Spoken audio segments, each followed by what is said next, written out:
Good morning friends, and welcome to my class of Bioinorganic Chemistry. Now we are going to discuss the most important and intriguing biological process called dioxygen binding to the heme center and transportation of this dioxygen to the cells. Now we have crores of cells in our body system, and all the cells are involved in a process that is called respiration, which requires dioxygen. So as we inhale dioxygen through our nose, this dioxygen comes to our alveoli, to our lungs, and these lungs are having a number of small alveoli. These alveoli are surrounded by blood vessels. Now this, as the oxygen enters from our nose, it comes to the alveoli, to this alveoli, and here the oxygen pressure of dioxygen increases in the alveoli. At the increased pressure of dioxygen, this dioxygen enters into our blood vessel, which is called artery. Now these arteries, they contain hemoglobin. We are coming to finer details of hemoglobin later on. It transports this oxygen to the cells. We have numerous cells in our body system. It brings this dioxygen to the cell, and now this oxygen is released.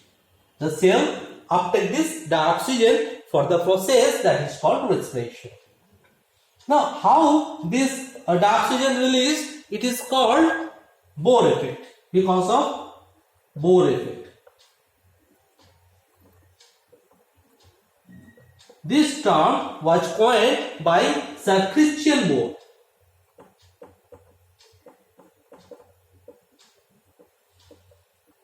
Sir Christian Bohr is a biologist and the father of a very noted scientist called Niels Bohr. He gave the structural model of atom. Now, what is Bohr effect? Bohr effect is, what he proposed is that in the process of respiration, in all the cells, carbon dioxide is produced, and this carbon dioxide, in presence of water, produces carbonic acid or HCO3 minus in presence of one enzyme that is called carbonic anhydrase, Ca, carbonic anhydrase. Zinc enzyme, basically carbonic anhydrase catalyzes this process. Carbon dioxide binds with water and forms HCO3 minus H plus or carbonic acid. Now, so the pH of the cell is around 6.9. However, the pH of the blood is around 7.4. So as the pH of the cell is little bit less, little bit acidic, so what happens? The binding affinity of dioxygen with the heme center is reduced. So heme releases this dioxygen in the cell. This is the process. So the binding of dioxygen with the heme is a reversible process.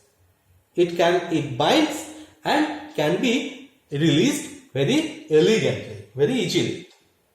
Now coming to the finer details of the hemoglobin. Hemoglobin is basically having two parts. Heme, this is heme, and globin. globin is a protein part, heme is a iron porphyrin. What is heme? Heme is iron porphyrin. Porphyrin is a very unique ligand having tetrapyrrolic ring system. 4 pyrroles are there.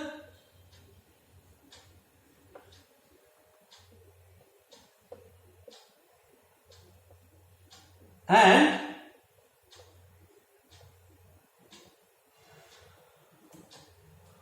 now these pyrroles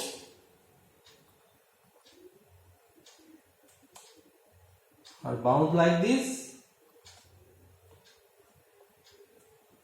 There are 2 NH protons in the porphyrin and there are 2 lone pairs. Now it would be having 11 double bonds. 1, 2, 3, 4, 5, 6. This is 6,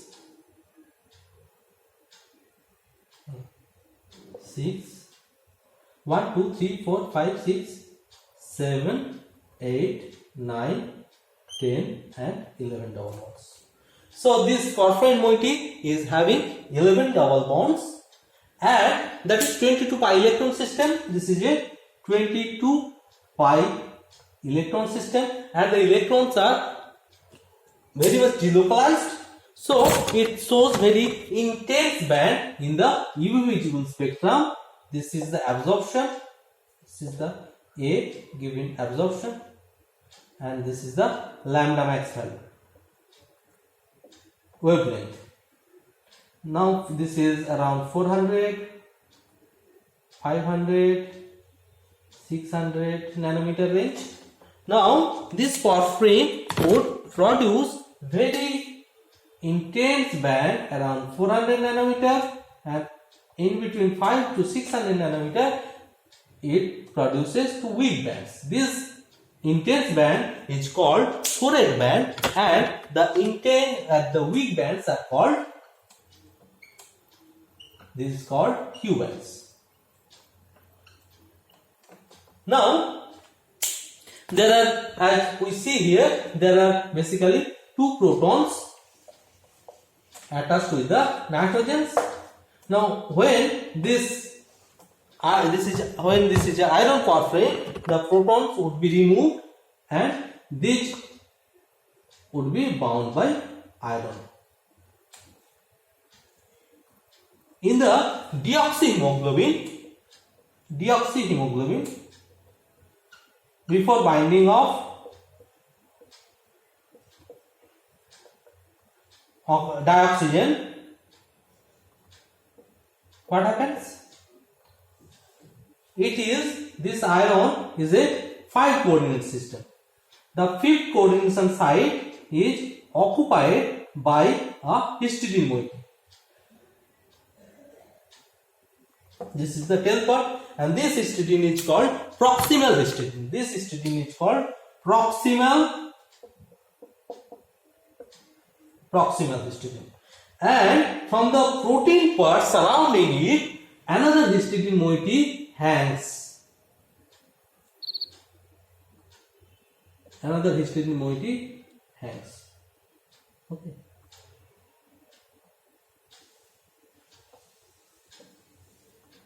Like this. This is another histidine. This histidine is called distal histidine. This is not directly bound, this is called distal. Now this iron is in +2 oxidation state and having, so it's a D6 system and this is high speed in nature. So the electronic configuration would be like this: T2G 4 Ag2.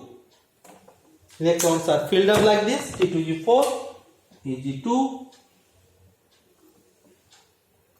So there would be Ag2, there will be 4 unpaired electrons. So this is paramagnetic in nature.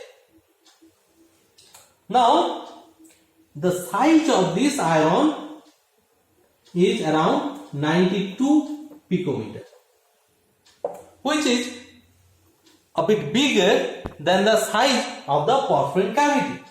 So it doesn't fit well into the cavity. So it hangs towards this proximal histidine moiety. It hangs towards this proximal histidine moiety. Now, when the dioxygen binds with this iron 2 center, this is a process that is called oxygenation. So oxidation doesn't occur of the iron center, so it remains +2, but it becomes low spin from the high spin. So this is still a D6 system, but this is a low spin state.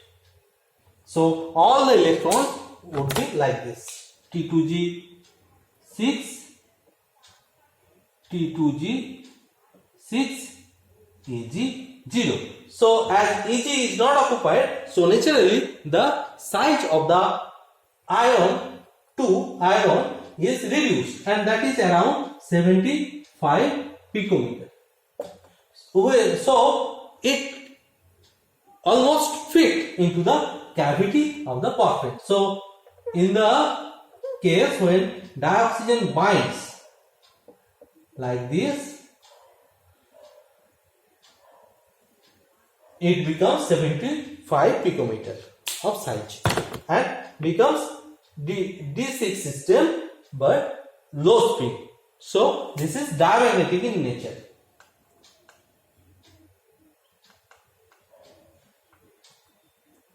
In nature. Now, as oxygen binds, it gives a very weak hydrogen bond interaction with the distal histidine moiety. So this is the final structure of the electronic structure of oxyhemoglobin and deoxyhemoglobin moiety. But this structure is little bit ambiguous. Several people are doing research about it, and people have understood that actually dioxygen binding process is a process which is oxidation as well as oxygenation. That is, the iron center is in +3 oxidation state, which is low spin. So +3 means this is a D5 system. Low spin means it has T2G5 Eg0. One unpaired electron. This is T2G5 Eg0. 5 and Eg0. Now this binds with oxygen in the superoxo form, O2 minus. Now this superoxo has in the pi star orbital, it has the one unpaired electron. Now this unpaired electron, this electron and this unpaired electron, they antiferromagnetically couple. This is a case of antiferromagnetic coupling, which produces diamagnetic nature of this oxyhemoglobin complex. Now this has been confirmed by different spectroscopic techniques. To name a few, that XPS. XPS is X-ray photoelectron spectroscopy. XPS is called X-ray photoelectron spectroscopy, which gives the exact oxidation state of iron, that is iron 3 +3. By IR spectroscopy, FTIR spectroscopy, the oxygen bond order has been measured, and which is around 1.6, which is very close to 1.5 observed in the superoxo.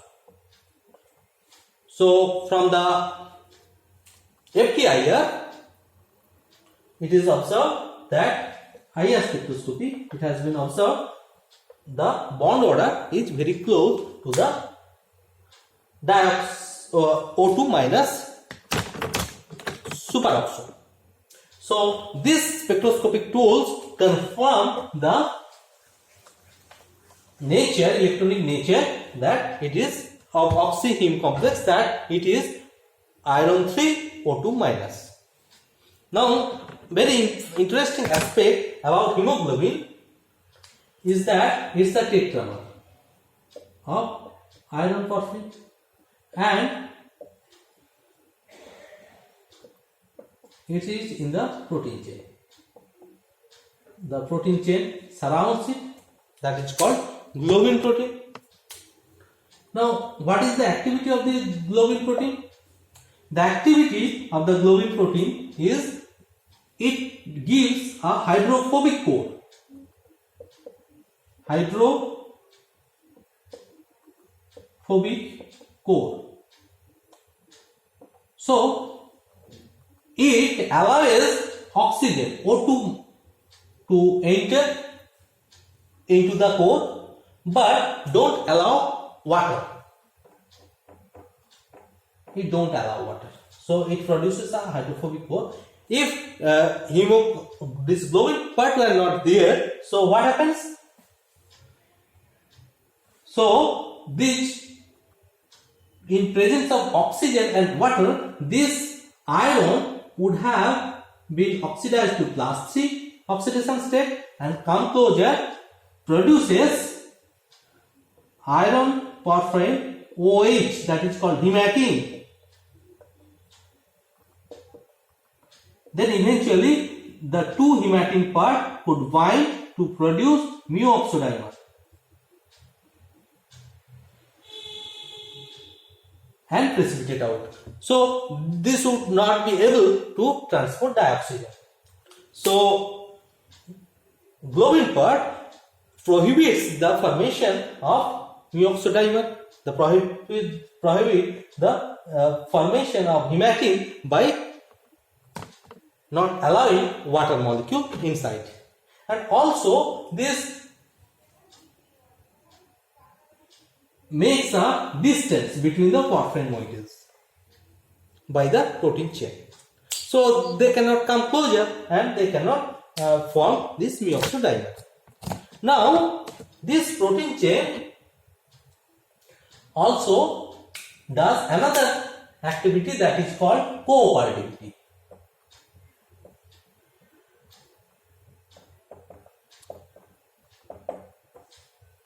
As dioxygen bind with one iron center, it is observed that binding affinity of dioxygen to other iron center is gradually increased.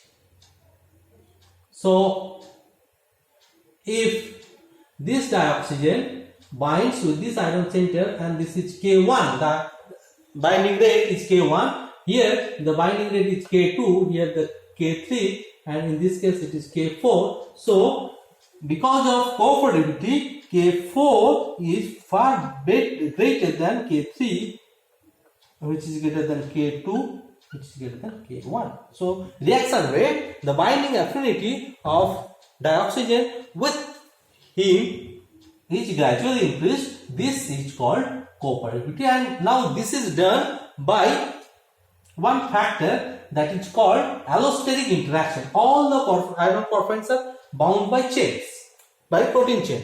Now what happens when one iron is bound with dioxygen? There is a change in the structure of the protein chain, and which induces other iron center to bind with dioxygen.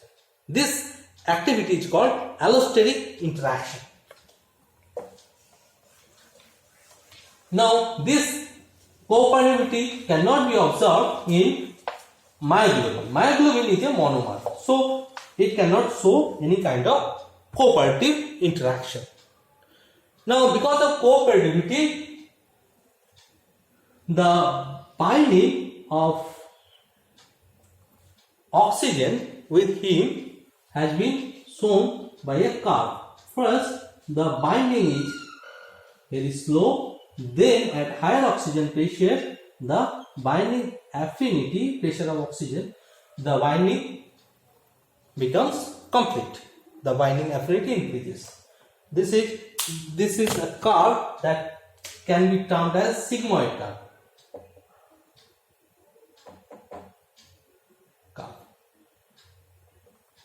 Given by hemoglobin. Now, for myoglobin, the oxygen binding is very fast and it produces a curve that at lower oxygen pressure also it binds with dioxygen. So, this produces a curve which is called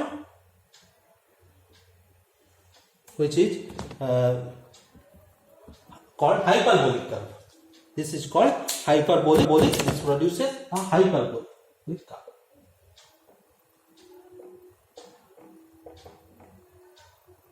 This curvature, this sigmoid curve, is a result of cooperative binding of dioxygen with the heme. Now,